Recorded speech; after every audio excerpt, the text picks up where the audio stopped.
പ്രിയപ്പെട്ട വിദ്യാർത്ഥികൾ, നമ്മൾ അവസാന ക്ലാസ്സിൽ സാമൂഹിക മുന്നേറ്റങ്ങൾ അഥവാ സോഷ്യൽ മൂവ്മെന്റിനെ കുറിച്ചാണ് സംസാരിച്ച് വെച്ചത്. സോ നമ്മൾ ഇന്ത്യയിലെ സോഷ്യൽ മൂവ്മെന്റുകളുടെ ഫീച്ചേഴ്സും കാര്യങ്ങളൊക്കെ നമ്മൾ കഴിഞ്ഞ ക്ലാസ്സിൽ സംസാരിച്ച് നിർത്തുകയുണ്ടായി. നമ്മളതിന് സംസാരിക്കാൻ പോകുന്നത് ഇന്ത്യയിൽ പ്രധാനപ്പെട്ട സോഷ്യൽ മൂവ്മെന്റുകൾ ഏതൊക്കെയാണ് എന്നുള്ളതാണ്. അക്കാര്യത്തിലൊരു ക്ലാരിഫിക്കേഷനാണ് നമ്മൾ ഉദ്ദേശിക്കുന്നത്. Some selected movement outside institutional politics in India. ഇന്ത്യയിലെ രാഷ്ട്രീയ പ്രസ്ഥാനങ്ങൾക്ക് പുറത്തുള്ള, രാഷ്ട്രീയ നിയന്ത്രണത്തിന് പുറത്തുള്ള ഇന്ത്യയിലെ സാമൂഹിക പ്രസ്ഥാനങ്ങൾ ഏതൊക്കെയാണെന്ന് നമ്മൾ പരിശോധിക്കാൻ പോകുന്നു. ഒന്നാമത്തെ Chipko movement, hug the tree movement. എന്താണ് മലയാളം നോക്കിക്കോളൂ. ഇന്ത്യയിലെ ഏറ്റവും പഴക്കമേറിയതും വളരെ അറിയപ്പെട്ടതുമായ ഒരു സാമൂഹിക പ്രസ്ഥാനമാണ് ചിപ്കോ പ്രസ്ഥാനം. വനത്തെയും വനസമ്പത്തിനെയും സംരക്ഷിക്കുന്നതിന്റെ ആവശ്യകതയ്ക്ക് വേണ്ടി ഉയർന്നു വന്ന പ്രസ്ഥാനമാണിത്. ഹിമാലയത്തിന്റെ താഴ്വരയിൽ സ്ഥിതി ചെയ്യുന്ന ഉത്തരാഖണ്ഡിലെ, അന്ന് ഉത്തർപ്രദേശിന്റെ ഭാഗമായ ഒരു വിദൂര ഗ്രാമമായ റെനിയിൽ 1970 ഇത് നടന്നിട്ടുള്ളത്. 1973 ഉത്തരാഖണ്ഡിലെ റെനി, അന്നത് ഉത്തർപ്രദേശിന്റെ UP-യുടെ ഭാഗമായിരുന്നു, ഇപ്പോൾ ഉത്തരാഖണ്ഡാണ്. അവിടെ ഉണ്ടായിട്ടുള്ള ഒരു മൂവ്മെന്റ് ആണ് ഇത്. വനസമ്പത്ത് സംരക്ഷിക്കുന്നതിന് വേണ്ടിയിട്ട് one of the earliest and best non participatory movement in India is the Chipko movement. The movement is centered around the issue of right to foresters and conservation of ecology. It took place in 1973 in Reni, a remote village in Uttarakhand, situated on the foothills of the ഹിമാലയത്തിന്റെ കീഴ്ഭാഗത്ത്, താഴ്വാരത്ത്. The movement was sparked by a spontaneous incident when a forest contractor arrived with a government license to log trees in the forest adjacent to the village. ഇതിന്റെ വിഷയം തുടങ്ങുന്നതെന്ന് വെച്ചാൽ, വില്ലേജിനോട് ചേർന്നുള്ള, അഥവാ ഗ്രാമത്തോട് ചേർന്നുള്ള വനത്തിൽ മരം വെട്ടാൻ സർക്കാർ ലൈസൻസുമായി കരാറുകാരൻ എത്തിയതാണ്. അവിടെയാണ് ഈ സംഭവം തുടങ്ങുന്നത്. മനസ്സിലായില്ലേ? അപ്പം മരം വെട്ടാനുള്ള അനുമതിക്ക് വേണ്ടി പിന്നെ ഓൾറെഡി ഞാൻ മനസ്സിലാക്കിയത്, ആ സമയത്ത് ചിപ്കോ മൂവ്മെന്റിന്റെ ആ സമയത്ത് അവിടുത്തെ വില്ലേജേഴ്സിന് കാട്ടിൽ കയറി മരം മുറിക്കുന്നതിന് ഗവൺമെന്റ് എന്തൊക്കെയോ ചില നിയന്ത്രണങ്ങൾ ഏർപ്പെടുത്തുകയും അവരതിന്റെ പേരിൽ ഓൾറെഡി ഫസ്ട്രേറ്റ് ആയി നിൽക്കുന്ന ഒരു സമയമാണിത്. അപ്പോൾ അവിടെയാണ് ഗവൺമെന്റ് ലൈസൻസോട് കൂടി തന്നെ ഒരാൾ മരം മുറിക്കാൻ കയറി വരുന്നത്, കോൺട്രാക്ടർ മരം മുറിക്കാൻ കയറി വരുന്നത് ഇവർ കാണുകയും അങ്ങനെ ഇവർ വലിയ രീതിയിൽ ഒരു പ്രതിഷേധം ഉണ്ടാക്കുകയും ചെയ്യണം. എന്താ സംഭവിച്ചത് നമുക്ക് നോക്കാം. Since all the men of Reni village were away on the particular day, it was the women who challenged the contractor. ആ ദിവസം ഗ്രാമത്തിലെ പുരുഷന്മാരെല്ലാം പുറത്തെവിടെ പോയിട്ടുണ്ടായിരുന്നു, നാട്ടിലുണ്ടായിരുന്നില്ല. ആ സമയത്ത് മരം മുറിക്കാൻ വന്ന ആളുകളെ വെല്ലുവിളിച്ചത് സ്ത്രീകളായിരുന്നു. In order to save the tree from the loggers' access, they embraced the tree. അല്ലെ, മരം മുറിക്കാൻ വന്നവരുടെ ആക്രമണത്തിൽ നിന്ന്, മരം മുറിക്കാൻ വന്നവരിൽ നിന്നും മരത്തെ രക്ഷിക്കാൻ വേണ്ടി അവർ ചെയ്ത പണി എന്നുള്ളത്, അവർ ആ മരത്തിനങ്ങ് കെട്ടിപ്പിടിച്ചു. Unable to overcome this unique resistance, the contractor retreated. അവസാനം ഈ ആളുകളുടെ ഈ ഒരു പ്രതികരണം, അല്ലെങ്കിൽ ഇവര് ഈ ചെറുത്തുനിൽപ്പ്, ഇവരുടെ എന്താണ് ഈ പറയപ്പെട്ട റെസിസ്റ്റൻസ്, ആ ചെറുത്തുനിൽപ്പ് അവസാനം താങ്ങാൻ കഴിയാതെ ഈ കോൺട്രാക്ടർ ആ പരിപാടി വിട്ട് പോവാണ്ടായത്. The villagers ecology is permanent ecology and the forest serve as a source of water. അല്ലെ, വില്ലേജേഴ്സിനെ സംബന്ധിച്ച്, ഗ്രാമീണരെ സംബന്ധിച്ച് പ്രകൃതി സമ്പത്ത് എന്നത് അവരുടെ നിത്യമായ സമ്പത്താണ്. ഇന്ന് മരം മുറിച്ച് തീർക്കാനുള്ളതല്ല പ്രകൃതി, അല്ലെങ്കിൽ 2 ദിവസത്തേക്ക് എന്തെങ്കിലും ഒരു കാര്യത്തിനും വേണ്ടി ചെയ്തു തീർക്കാനുള്ളതല്ല പ്രകൃതി. പിന്നെയോ അത് കാലാകാലം എല്ലാ കാലത്തേക്കും ആവശ്യമുള്ളതാണെന്ന് അവർ ശക്തമായി വിശ്വസിച്ചിരുന്നു എന്നുള്ളതാണ് ഏറ്റവും പ്രധാനപ്പെട്ട കാര്യം. എന്നിട്ടോ അവർ പറഞ്ഞത്, അവർ ആ മരത്തെ അവർ ഉപയോഗിച്ചിരുന്നത്, അല്ലെങ്കിൽ ആ ഫോറസ്റ്റിനെ അവർ ഉപയോഗിച്ചിരുന്നത് സോഴ്സ് ഓഫ് ഫോഡർ, അല്ലെ, അവർക്ക് ആവശ്യമായ കാലിത്തീറ്റകൾ, അവരുടെ മൃഗങ്ങളുടെ തീറ്റകൾക്ക് വേണ്ടിയിട്ടാണ്. അപ്പോൾ അതിൽ എന്തുണ്ടാവും, പുല്ലുണ്ടാവും, അല്ലെങ്കിൽ മരത്തിന്റെ ഇലകളുണ്ടാവും, മറ്റേതെങ്കിലും തരത്തിലുള്ള സാധനങ്ങൾ ഉണ്ടാവും. ഇതൊക്കെ അവർ ഉപയോഗിച്ചിരുന്നു, ഫോഡറായിട്ട് ഉപയോഗിച്ചിരുന്നു. ഫ്യൂവൽ, വിറകുകളൊക്കെ അതിൽ നിന്ന് ഉപയോഗിച്ചിട്ടുണ്ട്. ആൻഡ് മെഡിസിനൽ പ്ലാന്റ്സ്, അവർക്ക് ആവശ്യമായ ഔഷധ സസ്യങ്ങൾ, അല്ലെ, ഔഷധ സസ്യങ്ങൾ കൂടി അവർ അതിലേക്ക് നിർമ്മിച്ചിരുന്നു. അവർ ആ ഫോറസ്റ്റിൽ നിന്നാണ് എടുത്തിരുന്നത്. They wanted to conserve the forest and retain their right to use them. അവർക്ക് എന്താ വേണ്ടിയിരുന്നത്, അതുകൊണ്ട് തന്നെ ഇവിടം സംരക്ഷിക്കൽ അവരുടെ ഉത്തരവാദിത്വം പോലെയാണ് അവർ കണ്ടിരുന്നത്. അല്ലെ, ഫോറസ്റ്റ് നമ്മളാണ് സംരക്ഷിക്കേണ്ടത് എന്നുള്ള ഉത്തരവാദിത്വ ബോധം അവർക്ക് ഉണ്ടായിരുന്നു. While corporation and contractors logged the tree for profit, the villagers relied on the forest products for their various substances. Ultimately, the Chipko movement achieved a major success when the government was forced to negotiate with the local committees, predominantly organized by women, and imposed a 15-year ban on logging in the Himalayan forest. അഥവാ ഇങ്ങനെ അന്ന് അവർ തുടങ്ങിയ ആ ഒരു മൊമെന്റിന് അവർ പിന്നീട് ഒരു ഓർഗനൈസേഷനായി അവർ മാറി, ഒരു കൂട്ടായ്മയായി മാറി. അവരതിനെ ചിപ്കോ മൊമെന്റ് എന്ന് പേരിട്ടു. എന്ത് പേരിട്ടു? ചിപ്കോ മൊമെന്റ്. അതിന്റെ നിരന്തരമായ പ്രഷർ കാരണം, അത് പ്രത്യേകിച്ച് സ്ത്രീകളുടെ പ്രഷർ കാരണം, ഏകദേശം 15 വർഷത്തോളം ആ ഒരു ഏരിയയിൽ നിന്നും, ഹിമാലയത്തിൽ നിന്നും മരങ്ങൾ മുറിക്കുന്ന ആ ഒരു പരിപാടി തന്നെ നിർത്തലാക്കുന്ന ബാൻ ചെയ്യുന്ന രീതിയിലുള്ള നിയമം ഗവൺമെന്റ് ഇറക്കാൻ നിർബന്ധിതമായി. The success of this resistance quickly spread to other areas of province and across India. In short, the Chipko movement provided a blueprint for future participatory movements in India on issues of livelihood and rights. അതോടുകൂടി ഇന്ത്യയിൽ അങ്ങോട്ടും ഇങ്ങോട്ടും ഒരു Chipko moment എന്ത് ചെയ്തു, famous ആയി.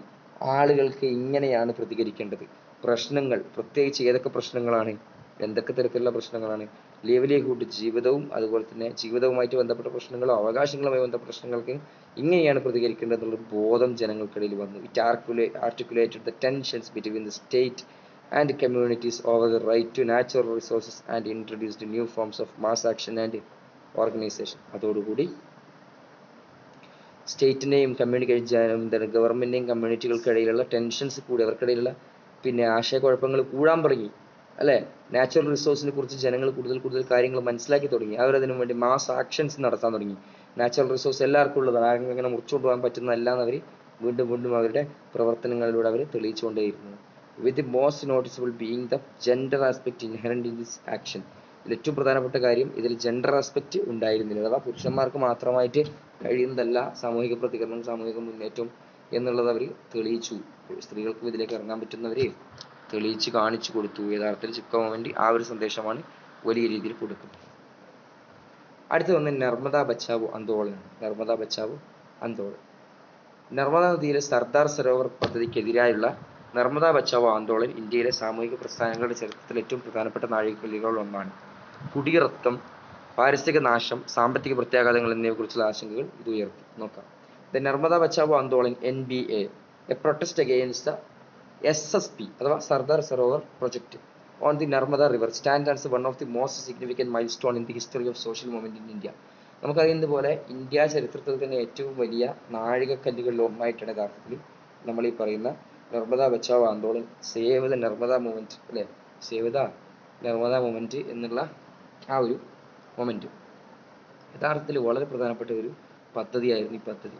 ഇതിന് ഏറ്റവും വലിയ പ്രത്യേകത എന്നുള്ളത് ഇത് നിർത്തലാക്കാൻ നോക്കിയത് SSP സർദാർ സരോവർ പദ്ധതി എന്ന് പറയുന്ന പദ്ധതി. അത് വലിയൊരു പദ്ധതിയായിരുന്നു.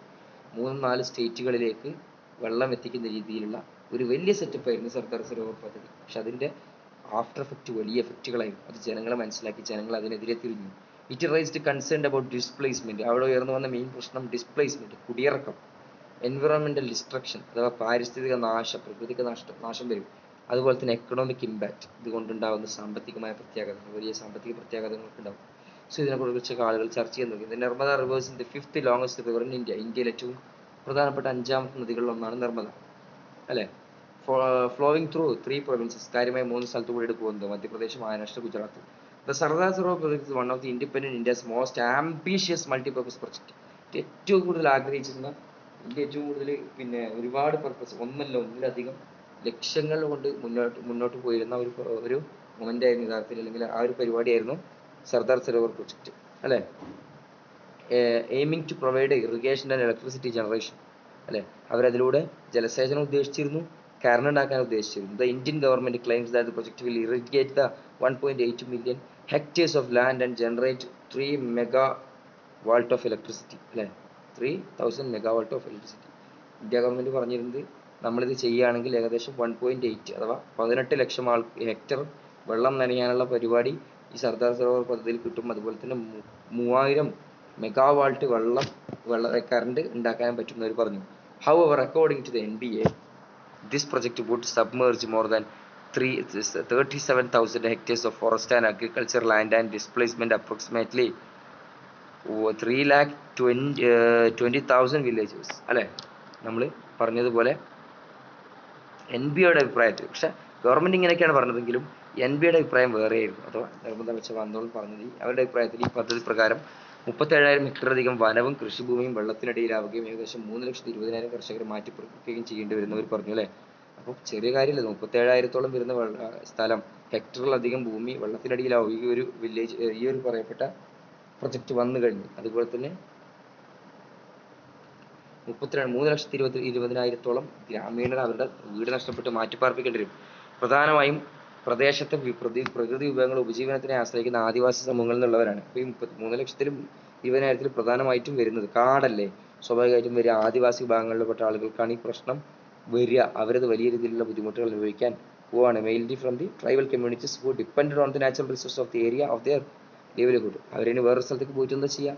ഇവർ ഈ കാട്ടിൽ ജീവിച്ച് ഇവരവിടുത്തെ വിഭവങ്ങളെ ആസ്വദിച്ചാണ് ജീവിക്കുന്നത്. Then be raised critical questions. അവരിതിന് ഒരുപാട് നിർണായകമായ ചോദ്യങ്ങൾ ചോദിച്ചു. ഈ പാഠം പഠിക്കുന്നവർ, ഈ ഒരു ഭാഗം നോക്കുന്നവർ പ്രത്യേകം ശ്രദ്ധിക്കേണ്ട കുറച്ച് ചോദ്യങ്ങൾ അവർ ചോദിച്ചു. എന്താ അവർ ചോദിച്ചത്? Who would benefit from this project? ഈ പദ്ധതിയിൽ ആർക്കാണ് പ്രയോജനം ലഭിക്കുക? ആരുടെ ഭൂമിയിൽ ജലസേചനം നടത്തും, അല്ലെ ആർക്കിന്റെ ഗുണം കിട്ടും? ഇതിൽ ആർക്കാണ് വെള്ളം കിട്ടുക? ആർക്കാണ് ജലസേചനം നടത്തുക? Who would enjoy the electricity? ആർക്കാണ് വൈദ്യുതി ആസ്വദിക്കാനുള്ളത്? ആരാണ് വൈദ്യുതി ആസ്വദിക്കുക? ആത്യന്തികമായ ഉത്തരങ്ങൾ ഗ്രാമീണർക്ക് അനുകൂലമായിരുന്നു. സ്വാഭാവികമാണല്ലോ. Ultimately answer didn't favour the villager but rather the urban middle class and the wealthy. അത് മധ്യ സമൂഹത്തിനും അതുപോലെ തന്നെ പൈസക്കാർക്കും മാത്രം ഉപകാരപ്പെടുന്ന ഒരു പരിപാടിയായിരുന്നു. The MBA received significant support from various sections of the Indian population, including intellectuals, writers, scientists and others. സ്വാഭാവികമായിട്ട് NBA സ്റ്റാർട്ടായി വന്നപ്പോൾ ഒരുപാട് സപ്പോർട്ട് അവർക്ക് വന്നു. എത്രത്തോളം എന്ന് വെച്ചാൽ വലിയ വലിയ ആളുകളൊക്കെ അവരെ സപ്പോർട്ട് ചെയ്ത് തുടങ്ങി.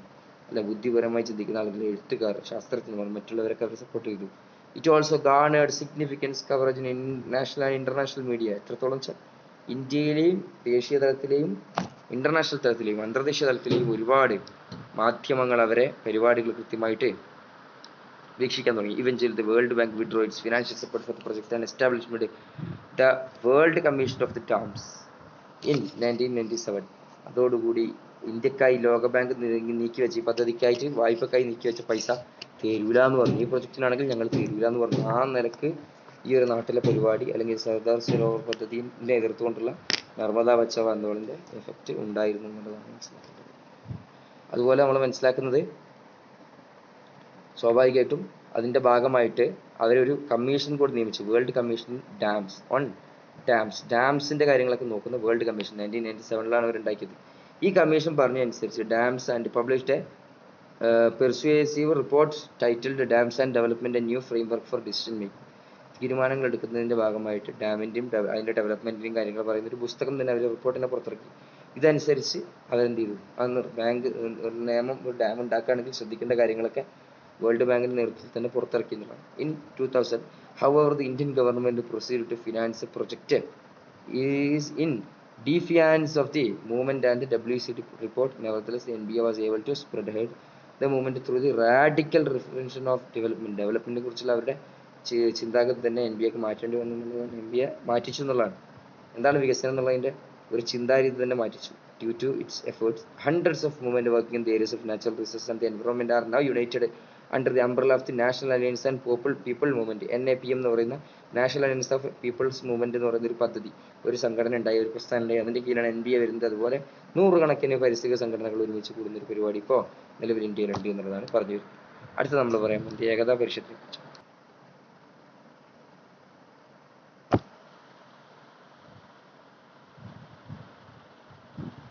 ഇനി നമ്മൾ സംസാരിക്കാൻ പോകുന്നത് ഏകതാ പരിഷത്തിനെ കുറിച്ചാണ്. Ekta Parishad, unity forum. Ekta Parishad emerged as a people's organization in 1991 in Gwalior, Madhya Pradesh. Initially, it was a close grouping of NGO training institute that had conducted extensive community development work in 1996. The Parishad articulated an agenda of people's control over livelihood resources while consolidating its vision around key issues of land, forest and water rights. 1991 മധ്യപ്രദേശിലെ ഗോളിയോറിൽ ഏകതാ പരിഷത്ത് ഒരു ജനകീയ സംഘടനയെ ഉയർന്നു വന്നു. തുടക്കത്തിൽ വിപുലമായ community വികസന പ്രവർത്തനങ്ങൾ നടത്തിയിരുന്ന NGO പരിശീലന സ്ഥാപനങ്ങളുടെ ഒരു സ്വന്തം ഗ്രൂപ്പായിരുന്നു. 1996 ഏകതാ പരിഷത്ത് ഭൂമി, വനം, ജലാവകാശം തുടങ്ങിയ സുപ്രധാന വിഷയങ്ങളെ ചുറ്റിപ്പറ്റിയുള്ള കാഴ്ചപ്പാട് ഏകീകരിക്കുന്നതിൽ ജീവനോപാധികളുടെ മേലുള്ള ജനങ്ങളുടെ നിയന്ത്രണ അജണ്ട വ്യക്തമാക്കി. അഥവാ ആദ്യം ഇത് ഒരു ചെറിയ NGO ആയിരുന്നു. ഒരുപാട് ജനങ്ങൾക്ക് വേണ്ടി പിന്നെ കാര്യങ്ങളൊക്കെ ചെയ്തു കൊടുക്കുന്ന ഒരു NGO ഗ്രൂപ്പായിരുന്നു ആദ്യത്തേത്. നോൺ ഗവൺമെന്റൽ ഓർഗനൈസേഷൻ ഗ്രൂപ്പായിരുന്നു. ജനങ്ങൾക്ക് ട്രെയിനിങ് ഒക്കെ കൊടുക്കുന്ന, കമ്മ്യൂണിറ്റി ഡെവലപ്മെന്റ് വർക്കുകളും ജോലിയൊക്കെ പഠിപ്പിക്കുന്ന രീതിയിലുള്ള ടീമായിരുന്നു. പിന്നീട് 96 ഇവരുടെ ചിന്താരീതികളെ കുറിച്ച് മാറ്റിയിട്ട് പൊതുവെ റിസോഴ്സ്, ജീവിക്കാനുള്ള മനുഷ്യന്റെ റിസോഴ്സുകളുണ്ട്, ലിവ്ലിഹുഡ് റിസോഴ്സിൽ ജനങ്ങളുടെ കൺട്രോൾ എന്താണ്, ജനങ്ങൾക്ക് അതിന് മേൽ എന്താണ് നിയന്ത്രണമുള്ളത് എന്ന രീതിയിൽ വ്യക്തമാക്കുന്ന പിന്നെ പരിപാടികൾ, അല്ലെ, ജീവനോപാധികളുടെ മേലിൽ ജനങ്ങൾക്ക് എന്ത് നിയന്ത്രണമാണുള്ളത് എന്നുള്ള രീതിയിൽ ഇവർ ചോദ്യങ്ങൾ ചോദിക്കാൻ തുടങ്ങി. അഥവാ നമ്മൾ രാജ്യത്ത് ജീവിക്കുമ്പോൾ നമുക്ക് ജീവിക്കാനുള്ള കുറേ ഉപാധികൾ, കുറേ വിഭവങ്ങളുണ്ട്. ഇതൊക്കെ നമ്മുടേത് കൂടിയാണ്. അതിൻ്റെ മേലിൽ ജനങ്ങൾക്ക് എന്തെങ്കിലും കൺട്രോൾ ഉണ്ടോ ഇല്ലയോ എന്ന രീതിയിൽ വലിയ ചിന്തകൾ അവർ പിന്നെ പുറത്തു വരാൻ തുടങ്ങി. ഉദാഹരണത്തിന് ലാൻഡ്, ഫോറസ്റ്റ്, വാട്ടർ റൈറ്റ്സ് അല്ലേ, വെള്ളം, പിന്നെ ഭൂമി, കാട്, ഇതിലൊക്കെ നമുക്ക് എന്തെങ്കിലും റോൾ ഉണ്ടോ എന്ന് ചിന്തിക്കുന്ന രീതിയിലേക്ക് കാര്യങ്ങൾ എത്തി. And at the time of its inception, the majority of the organization members were tribes who had become increasingly alienated from their lands due to continuous displacement caused by so-called development project. ആ സമയത്ത് തന്നെ പിന്നെ ഒരുപാട് ആളുകൾ വികസനം എന്ന പേരിൽ കുടിയിറക്കപ്പെടുന്ന ഒരുപാട് ആളുകൾ, പ്രത്യേകിച്ച് ട്രൈബ് ഏരിയയിൽപ്പെട്ട ആദിവാസി വികസപ്പെട്ട ആളുകളൊക്കെ വികസനത്തിന്റെ പേരിൽ കുടിയിറക്കപ്പെട്ടവരായിരുന്നു.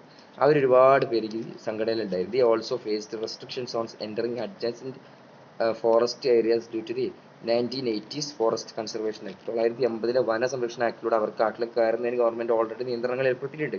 അപ്പോൾ അവർക്ക് ഇനി കാട്ടിലേക്ക് കയറാനും പറ്റൂല, എന്നാൽ ഇവർ താമസിക്കുന്ന ഗ്രാമപ്രദേശങ്ങൾ വേറെ പല പേരിലും ഗവൺമെന്റ് എന്താക്കി, അല്ലെങ്കിൽ ഗവൺമെന്റ് പദ്ധതികളുടെ പേരിലേക്ക് പിടിച്ചെടുക്കപ്പെട്ടു. അങ്ങനെ വലിയ വിഷയത്തിൽ അവർ ജീവിക്കുന്ന ഒരു കാലഘട്ടമായിരുന്നു. ഏതായാലും this problem was further aggravated by the diversion of water resources for industrial and large scale agricultural use. ഏതായാലും അന്നത്തെ കാലത്ത് അവരെന്ത് ചെയ്തു, വല്ലാതെ പ്രശ്നം ഉണ്ടാക്കിയത് വെള്ളത്തിനെ വൻതോതിൽ കാർഷിക ആവശ്യങ്ങൾക്കും മറ്റുമായിട്ട് വലിയ വലിയ കാർഷിക പ്രൊജക്ടുകൾക്കും വേണ്ടി വെള്ളം വഴിതിരിച്ചു വിട്ടു. സാധാരണക്കാരന് ഉപയോഗിക്കാൻ പറ്റാത്ത രീതിയിൽ വഴിതിരിച്ചു വിടുക, അതുപോലെ തന്നെ വേറെ വലിയ പ്രോജക്റ്റിനും വേണ്ടി വെള്ളം എടുക്കുക, ഇങ്ങനെയൊക്കെ വിഷയം വന്നതോടുകൂടി ജനങ്ങൾ പ്രതികരിക്കാൻ തുടങ്ങി. Without access to land, forest and water, these people, especially forest dependent communities like tribal groups, couldn't hope to survive. This urgency led them to form a large social formation. ഏതായാലും ഇങ്ങനെ വലിയ രീതിയിൽ ഫോറസ്റ്റിനെയൊക്കെ ഡിപ്പെൻഡ് ചെയ്തിരുന്ന ജീവിച്ചിരുന്ന ആളുകൾക്ക് ഇത് വലിയൊരു ബുദ്ധിമുട്ടാവുകയും അവർ വലിയ രീതിയിൽ ഇതിനൊക്കെ പ്രശ്നങ്ങൾ ഉണ്ടാക്കുകയും ചെയ്തു എന്നുള്ളതാണ് നമ്മൾ മനസ്സിലാക്കേണ്ടത്. പരിഷത്ത് began mobilizing people on the issues of their rights and the proper utilization of natural resources. അതോടുകൂടി പരിഷത്ത് വന്നു. അതായത് ഇത്രേ ഉള്ളൂ, ജനങ്ങൾക്ക് വലിയ രീതിയിൽ പ്രശ്നങ്ങൾ വന്നു. പ്രത്യേകിച്ച് ജനങ്ങളെ വല്ലാതെ കുടിയിറക്കുകയും വികസനത്തിന്റെ പേരിൽ ഇറക്കുകയും വെള്ളം വല്ലാതെ പിടിച്ചെടുക്കുകയും ഭൂമി ഇല്ലാതാവുകയൊക്കെ ചെയ്തു. ജനങ്ങൾ ഇറങ്ങാൻ തുടങ്ങി, ജനങ്ങൾ മുമ്പോട്ട് ഇറങ്ങാൻ തുടങ്ങി. പ്രത്യേകിച്ച് ആദിവാസി വിഭാഗങ്ങളൊക്കെ പരസ്യമായിട്ട് പുറത്തിറങ്ങി വന്നു, അങ്ങനെ പ്രശ്നങ്ങൾ ഉണ്ടാക്കാനൊക്കെ തുടങ്ങി. ഏതായാലും ഇങ്ങനെ പ്രശ്നങ്ങൾ വന്നു. സ്വാഭാവികമായിട്ടും ശരിക്കും പറയുന്നത് മനസ്സിലാക്കാം, പരിഷത്ത് ഇതുപോലത്തെ വിഷയങ്ങളൊക്കെ ഏറ്റെടുക്കാൻ തുടങ്ങി.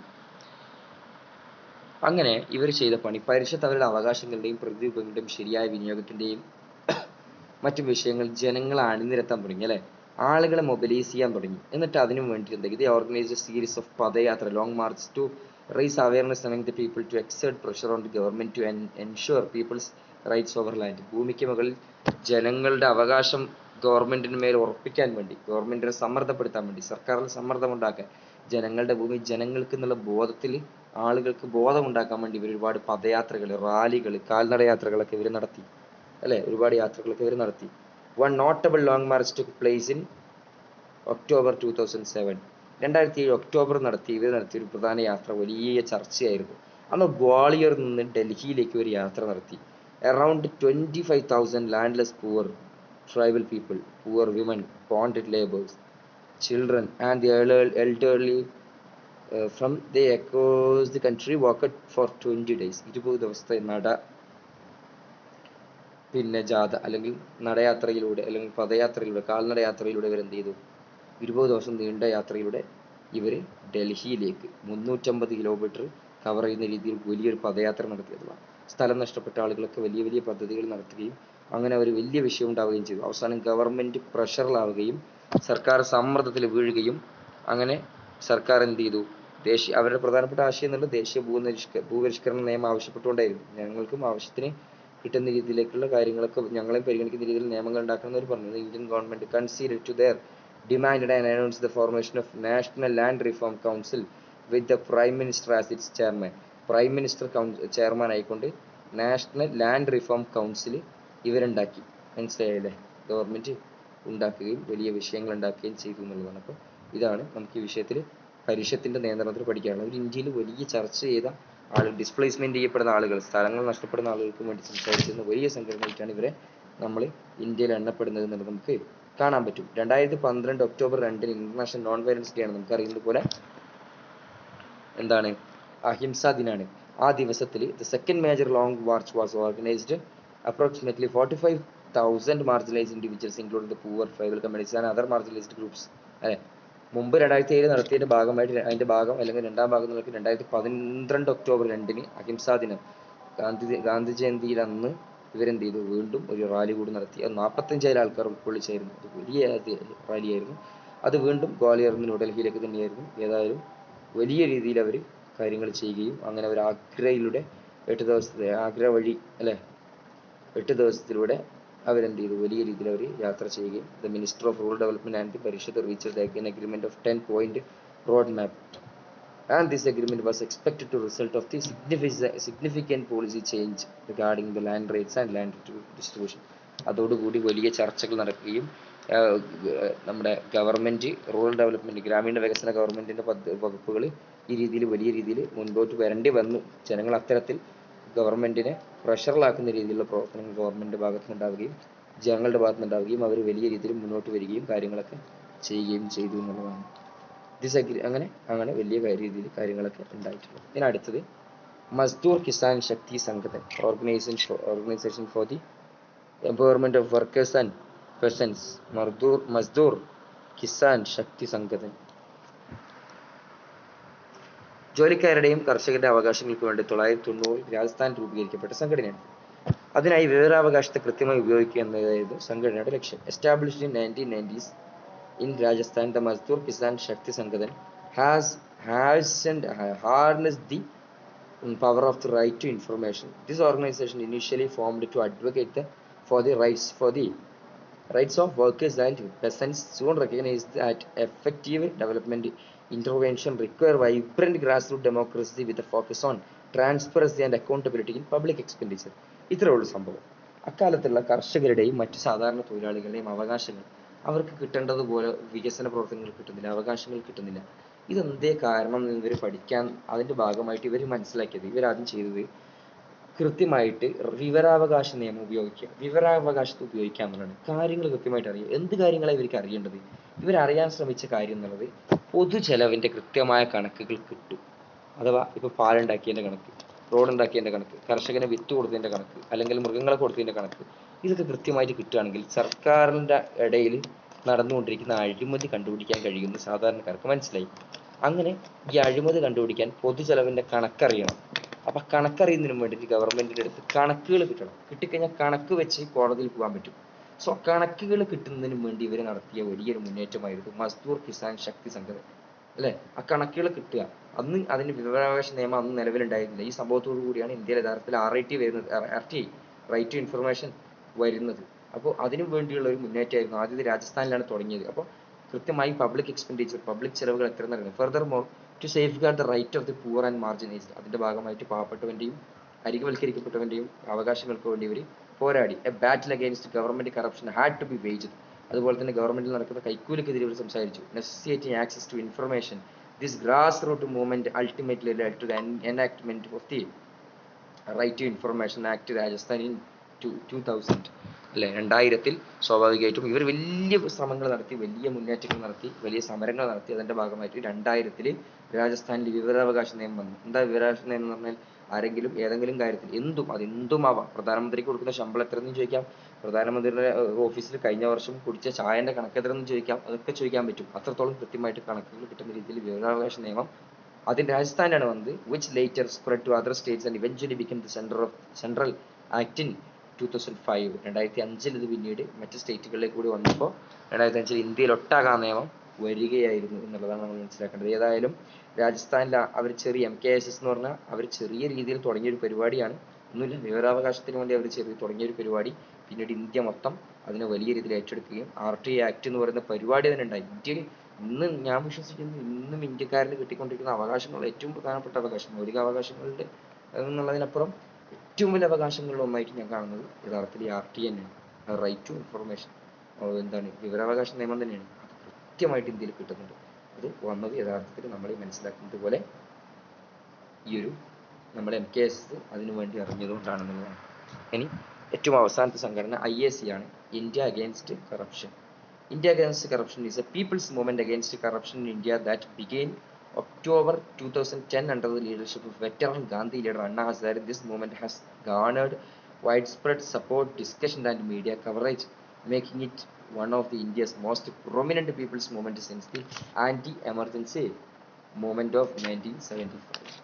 1975 അടിയന്തരാവസ്ഥക്കെതിരെ ഉണ്ടായിട്ടുള്ള മൂവ്മെന്റുകൾക്ക് ശേഷം ഇന്ത്യ കണ്ട ഏറ്റവും വലിയ മൂവ്മെന്റ് ആയിരുന്നു 2010 ഗാന്ധിയനായിരുന്ന അണ്ണാ ഹസാരെ നടത്തിയ അഴിമതിക്കെതിരെയുള്ള പോരാട്ടം. ഈ മുന്നേറ്റം വലിയ ചർച്ചയുണ്ടാക്കി. അന്ന് ഇന്ത്യ ഒരുപാട് അഴിമതി, പ്രത്യേകിച്ച് 2G സ്പെക്ട്രം അഴിമതിയിലൊക്കെ മുങ്ങി നിൽക്കുന്ന ഒരു സമയമായിരുന്നു ഇന്ത്യ അന്ന്. സോ അതിനെതിരെയൊക്കെ ശക്തമായി സംസാരിക്കുന്ന ഒരു സംഘടന, അല്ലെങ്കിൽ അതിനെതിരെയൊക്കെ സംസാരിക്കുന്ന ഒരു നേതൃത്വം എന്നുള്ളതാണ് IAC, India against corruption. It was listed among time magazines top 10 news stories of 2011. 2011 ഏറ്റവും പ്രധാനപ്പെട്ട ടൈം മാഗസിൻ ചർച്ച ചെയ്ത ടോപ്പ് 10 ന്യൂസ് ആയിരുന്നു യഥാർത്ഥത്തിൽ ഈ ഒരു സമരം, അല്ലെ? ഇവരന്ന് ജന്തർ മന്ദിറിലൊക്കെ അതിൽ പറയുന്നുണ്ടോ നോക്കാം. ജന്തർ മന്ദിറിൽ ഇന്ന് നമ്മൾ കാണുന്ന AIP, നമ്മൾ കിരൺ ബേദി, അരവിന്ദ് കെജ്രിവാൾ, പിന്നെ ഒരുപാട് നേതാക്കന്മാരൊക്കെ ചേർന്നിട്ട് നടത്തിയൊരു പരിപാടിയാണ്, അല്ലെ? അവരാവശ്യം the primary objective of this movement is combat government corruption through the Jan Lokpal bill. Lokpal bill എന്ന് പറഞ്ഞിട്ടൊരു ബില്ലിറക്കണം. അതിലൂടെ ഗവൺമെന്റിൽ നടന്നുകൊണ്ടിരിക്കുന്ന അഴിമതികളെ, കാര്യങ്ങൾ, അതിനെയൊക്കെ തടയാൻ പറ്റണം എന്നുള്ളതാണ് ഇവരുടെ പ്രധാനപ്പെട്ട ആവശ്യം. അതിനു വേണ്ടിയാണ് ഇവരിത് ഇറക്കിയത്. The movement highlighted by Anna ഹസാരെ's hunger strike starting April 5, 2011. 2011 നിരാഹാര സമരം കിടന്ന അണ്ണാ ഹസാരെയുടെ നിരാഹാര സമരം മുതലാണ് യഥാർത്ഥത്തിൽ ഈ ഒരു നിയമം, അല്ലെങ്കിൽ ഈ ഒരു ചർച്ച കാര്യമായിട്ട് ഇന്ത്യയിൽ വന്നത്. Compelled Indian lawmakers to discuss and pass the bill in December 2011 in the lower house of parliament. അല്ലെ, ലോക്സഭയുടെ പാർലമെന്റിൽ ബില്ലിൽ അത് കൊണ്ടുവരേണ്ടി വന്നു, അത് ചർച്ച ചെയ്യപ്പെടേണ്ടി വന്നു. അത്രത്തോളം വലിയ സമരം ഇന്ത്യയിൽ ആകെ നടന്നു, അല്ലെ? അതിലവർ പറഞ്ഞത് പ്രധാനമായും 3 കാര്യങ്ങളാണ്. പറഞ്ഞത്. ഒന്ന്, ഇംപ്ലിമെന്റേഷൻ ഓഫ് സിറ്റിസൺ ചാർട്ടർ. അതുപോലെ തന്നെ inclusion of lower bureaucracy under the Lokpal through an appropriate mechanism. Third one, establishment of Lokayukta and States. ഈ 3 കാര്യങ്ങളാണ്, അതായത് അഴിമതിയെ തടയുന്നതിന് വേണ്ടിയുള്ള 3 കാര്യങ്ങളാണ് ഇവർ നടത്തിയത്. ഹൗവർ, എന്തായാലും ബില്ല് സ്വാഭാവികം നമ്മൾ പ്രതീക്ഷിക്കും പോലെ തന്നെ ലോക്സഭയിൽ ഇത് വന്നെങ്കിലും രാജ്യസഭയിൽ തള്ളി. രാജ്യസഭയിൽ പറ്റൂല എന്ന് പറഞ്ഞു. പക്ഷെ എന്ത് ചെയ്തു? അവസാനം സെലക്ട് കമ്മിറ്റി വന്നു. രണ്ട് പാർലമെന്റിൽ നിന്ന് എടുക്കുന്ന സെലക്ട് കമ്മിറ്റി വന്നു. സെലക്ട് കമ്മിറ്റി വന്നതോടുകൂടി 16ഓളം അമെൻമെന്റുകളിലൂടെ അവരെന്ത് ചെയ്തു?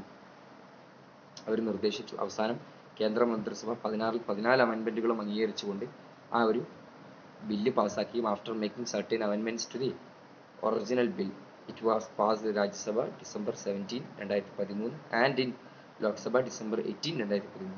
തുടർച്ചയായ ദിവസങ്ങളിൽ അത് അവസാനം 2013 പാസ്സാവുകയും അങ്ങനെ അവസാനം January 1, 2014 ഇന്ത്യയിൽ ലോക്പാൽ ബിൽ നിലവിൽ വരികയും ചെയ്തു. 2014 ഈ പറയപ്പെട്ട UPA ഗവൺമെന്റ് എവിടെ നിന്ന് ഇറങ്ങിയത്? കേന്ദ്ര ഭരണത്തിൽ നിന്ന്. കോൺഗ്രസ് എന്ന് പറയുന്ന ഭരണം, ആ ഒരു വലിയ ശക്തി, കോൺഗ്രസിന്റെ ശക്തി ഇല്ലാതാവുകയും 2014 ഇന്ത്യൻ ഭരണത്തിൽ നിന്ന് അവർ താഴെ ഇറങ്ങുകയും ചെയ്തു. BJP മുകളിലേക്ക് വരികയും ചെയ്തു. അതിന്റെ ഏറ്റവും സുപ്രധാന സംഭവമായി കാണപ്പെടുന്നത് IAC തന്നെയാണ്. ഇന്ത്യ അഗെയിൻസ്റ്റ് കറപ്ഷൻ ഈ മൂവ്മെന്റ് തന്നെയാണ്. അവരതിനെതിരെ നടത്തിയ വലിയ മുന്നേറ്റമാണ്. അതിനുശേഷം വന്നിട്ടുള്ള ഡൽഹി ഇലക്ഷനിൽ AAP എന്ന് പറയുന്ന പാർട്ടി അവസാനത്ത് പറയുന്നുണ്ട്, few of Hazare's close associates broke away from the IAC and formed the Aam Aadmi Party in November 2012 to participate in parliamentary politics. Parliamentary പൊളിറ്റിക്സിൽ പങ്കെടുക്കുന്നതിന്റെ ഭാഗമായിട്ട്, അല്ലെങ്കിൽ ഇലക്ഷനിലേക്ക് വരുന്നതിന്റെ ഭാഗമായിട്ട് അവരെന്ത് ചെയ്തു? 2012 ആം ആദ്മി പാർട്ടി എന്ന പാർട്ടി ഉണ്ടാക്കുകയും അത് പിന്നീട് ഭരണത്തിൽ വരികയും ചെയ്തിട്ടുണ്ട്. അപ്പോൾ ഇത്രയാണ് ഈ കാര്യത്തിൽ നമുക്ക് മനസ്സിലാക്കണം. ഒരുപാട് നോട്ട് കാര്യങ്ങളൊക്കെ ഇത് വന്നിട്ടുണ്ട്, നോക്കുക. ഞാൻ ഫുള്ളായിട്ട് വായിച്ചിട്ടില്ല.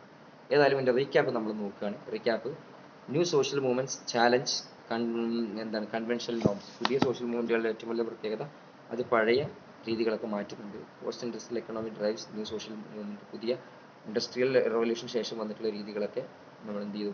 പുതിയ സോഷ്യൽ മൂവ്മെന്റുകളെ ഉണ്ടാക്കുന്ന രീതിയിലേക്കാണ് വന്നിട്ടുള്ളത്. അതുപോലെ തന്നെ കൾച്ചറൽ ഹ്യൂമനിസ്റ്റിക് ഇഷ്യൂസ്, പൈസയെക്കുറിച്ചും ചിന്തിക്കാതെ മനുഷ്യന്റെ പ്രശ്നങ്ങളും സംസ്കാരത്തിന്റെ പ്രശ്നങ്ങളൊക്കെയാണ് പുതിയ സോഷ്യൽ മൂവ്മെന്റുകളുടെ ഏറ്റവും വലിയ പ്രശ്നം. നമ്മൾ പഠിച്ച 4-5 വിഷയങ്ങളുണ്ടല്ലോ, എല്ലാത്തിലും മനുഷ്യാവകാശങ്ങളെ കുറിച്ചും പ്രകൃതിയുടെ അവകാശങ്ങളെ കുറിച്ചൊക്കെയാണ് ചർച്ച ചെയ്യപ്പെടുന്നത്, അല്ലെ? അതുപോലെ തന്നെ പുതിയ സോഷ്യൽ മൂവ്മെന്റുകൾ വല്ലാതെ എന്ത് ചെയ്യുന്നുണ്ട്? ജെൻഡർ റൈറ്റ്സ്, ഹ്യൂമൻ റൈറ്റ്സുകളെ കുറിച്ചൊക്കെ ചർച്ച ചെയ്യുന്നുണ്ട്, അല്ലെ? വലിയ രീതിയിൽ ഹ്യൂമൻ റൈറ്റ്സിനെ കുറിച്ചൊക്കെ ചർച്ച ചെയ്യുന്ന രീതിയിലുള്ള മുന്നേറ്റമാണ് ഇതിൻ്റെ ഉണ്ടായിട്ടുള്ളത്. ശരിക്കും പറഞ്ഞു കഴിഞ്ഞാൽ വലിയ രീതിയിലുള്ള ചർച്ചകൾ നമ്മുടെ ഈ പറയപ്പെട്ട പുതിയ കാലത്തെ മുന്നേറ്റങ്ങൾ, പ്രത്യേകിച്ച് ഈ പറയപ്പെട്ട നമ്മുടെ ന്യൂ സോഷ്യൽ മൂവ്മെന്റുകളുടെ ഭാഗമായിട്ട് ഉണ്ടാവുന്നുണ്ട് എന്നുള്ളത് കൂടി നമ്മളിവിടെ ഈ തരുണത്തിൽ മനസ്സിലാക്കുന്നത്. ഇത്രയും കൂടി കാര്യങ്ങൾ നിങ്ങൾ മനസ്സിലാക്കുക. നന്നായിട്ട് പഠിക്കാൻ കഴിയട്ടെ എന്ന് ആശംസിക്കുന്നു. Okay, thank you.